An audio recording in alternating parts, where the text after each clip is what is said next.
Il y a le trafic d'espèces protégées par des, entre guillemets, je ne peux pas citer des étrangers qui justement pourchassent principalement les pangolins, le bois rose au niveau du nord qui entrent par le Nigeria et se retrouvent dans des pays étrangers. Estelle Eoulé-Lobé, je suis d'origine camerounaise, juriste de formation, cofondatrice de l'Action pour la protection en Afrique des déplacés internes et des migrants environnementaux, plus connue sous l'acronyme de la PADIM. Feu maman, paix à son âme, venait des forêts du bassin du Congo, principalement de la communauté Koumesse.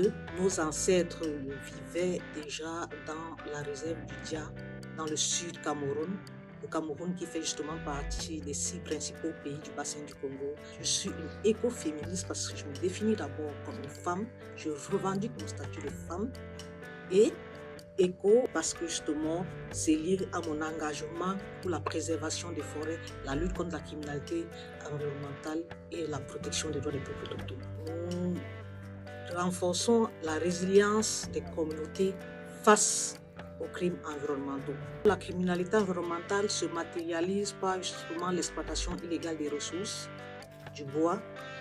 Il y a ce que nous avons qualifié de criminalité primaire, celle faite justement par des grandes sociétés qui exploitent en dehors de leur assiette de coupe, qui trafiquent justement les documents administratifs et qui violent les droits des communautés dans leur exploitation. Il y a le trafic d'espèces protégées par des, entre guillemets, je ne peux pas citer des étrangers qui justement pourchassent principalement les pangolins, le bois rose au niveau du nord qui entre par le Nigeria et se retrouvent dans des pays étrangers.